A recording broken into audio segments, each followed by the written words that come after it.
The moon, it just hangs there, doesn't it? A silent silver sentinel in the night sky, lighting our way, pulling our tides. It looks so utterly harmless, so perfectly natural, a comforting presence we rarely give a second thought to. But what if I told you that back in 1969, after the Apollo 12 crew crashed part of their rocket into its surface, the moon didn't just thud, it rang like a colossal bell. For more than 3 hours, its vibrations echoing through the void. Geologists on Earth logged the seismic event, and for a terrifying moment, the data looked hollow. It was a bizarre footnote in the early days of lunar exploration. So tonight, let's toss out what we think we know, and dare to ask, what if this thing we trust to steady our planet is actually an ancient, colossal alien gadget? A silent observer that's been recording us since before we even built our first fire. Alright, let's talk about the moon. Mainstream science has a pretty solid story, and it's a good one. It's called the giant impact hypothesis. Imagine this: billions of years ago, a planet about the size of Mars, nicknamed Theia, slammed right into a baby Earth. The explosion threw a massive cloud of debris into space, which eventually came together to form our moon. The evidence is strong. Rocks from the Apollo missions have a chemical signature nearly identical to Earth's. This theory explains a lot, like the moon's initial molten state and its orbit. It's a neat, tidy story, but it's not perfect. There are some nagging little details that don't quite fit. For instance, why is the moon so much less dense than Earth? And why is its orbit almost perfectly circular?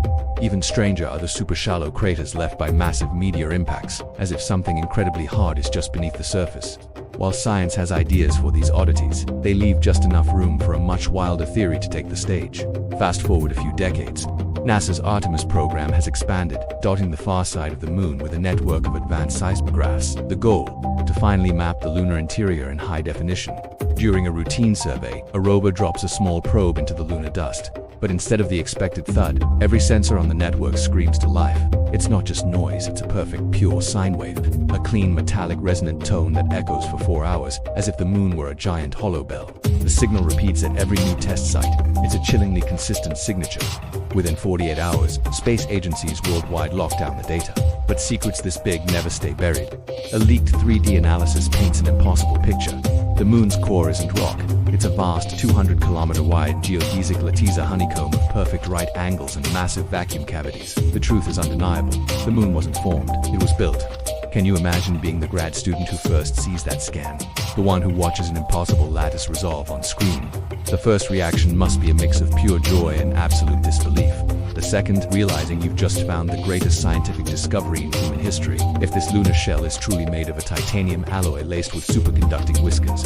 As initial data suggests, we suddenly have a blueprint for kilometer-scale structures that are immune to micrometeorites. Think of the applications. What if those vast internal cavities store magnetic flux like a colossal flywheel? We could learn to bank terawatts of clean, limitless power, solving Earth's energy crisis overnight. And what if that lattice is laced with isotopes that don't form in stars or elements we've never even conceived of? Hello, new physics. Hello, a brand new periodic table. Every lab on Earth would pivot. We'd get a quantum jump, a civilization-altering upgrade, but only if we can figure it out before whoever built it notices we're here. Thanks for watching. If you enjoyed this, please like, subscribe, and hit that notification bell for more mind-bending content. Now, let's zoom out from the labs and the scientific frenzy to the rest of us. Picture the scene. The 6 p.m. news cuts to a shaky, unconvincing press conference from a visibly shell-shocked head of NASA. The words tumble out, haltingly at first, then with grim finality: the moon is artificial. Social media doesn't just buzz, it detonates. The internet becomes a maelstrom of fear, disbelief, and morbid fascination. Half the planet, overwhelmed, refuses to even look up, desperately clinging to the illusion of a natural sky.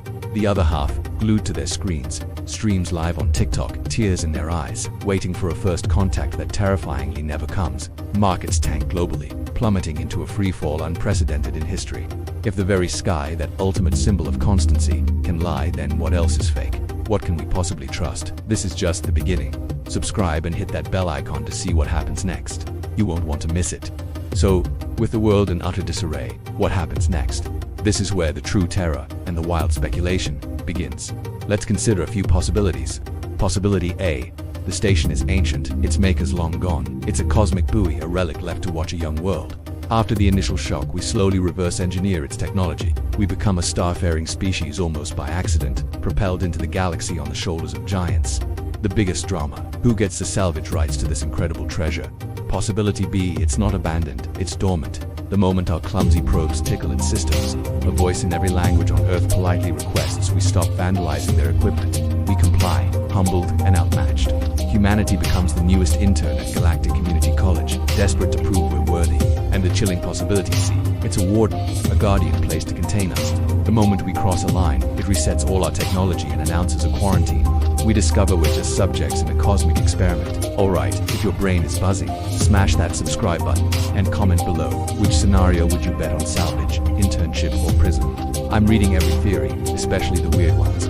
Even if we miraculously survived the first month, the initial shock and panic, culture as we know it would mutate beyond recognition. Timekeeping would break down. A month is no longer a natural lunar cycle. It becomes an arbitrary unit of time handed down by whoever rebooted the moon station. Calendars drift, tethered to a new artificial rhythm. The tides, once so predictable, would shift erratically as the station subtly corrects its orbit, causing unprecedented coastal flooding. Art and poetry, once so varied, would turn either wildly romantic, yearning for a lost natural world, or brutally nihilistic. And then, the real twist. Somewhere in a cluttered garage, two brilliant teenagers, fueled by curiosity, find something in open-source data. A faint, rhythmic hum from Ganymede, Jupiter's largest moon. And suddenly, they know. The moon might not be the only gadget in our solar system. A new, more profound dread begins to load. Now, let's imagine the impossible.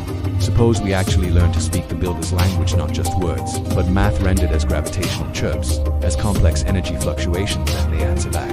What then? Do we fall to our knees and ask for help cleaning our oceans or fixing our climate? Do we reveal all our vulnerabilities, our desperate need for guidance, or do we play it cool, pretend we always knew they were there, and scramble for some way to assert our independence? History, unfortunately, has a bleak track record. First contact between vastly different civilizations rarely ends well for the less powerful one. But history also shows us that humanity never stops poking the bear. If the moon is tech, someone switched it on long before we even had fire. They've watched every empire, every war, every triumph, and through it all, they chose silence. So tonight, when you look up at that familiar, yet now terrifyingly alien orb, ask yourself this: why keep the TV on if you're not still watching the show? Maybe tomorrow a new crater will appear on the moon, impossibly perfect, still glowing with residual heat, spelling out a greeting in Morse code for all the world to see. Or maybe the sky will stay quiet, forever silent, and we'll slowly, desperately convince ourselves that the leaked data was just a hoax, a collective delusion. Either way, the thought is out there now. The seed of doubt has been planted. What if our closest celestial neighbor isn't natural? What if we're just the latecomers to someone else's grand cosmic experiment? So keep your eyes on the moon, keep your radio tuned to the static, listening for that impossible hum. And remember, if it ever rings again, truly rings, we'll all hear it. Thanks for watching, and if you enjoyed this journey into the unknown, be sure to like, subscribe, and hit that notification bell so you don't miss what's next.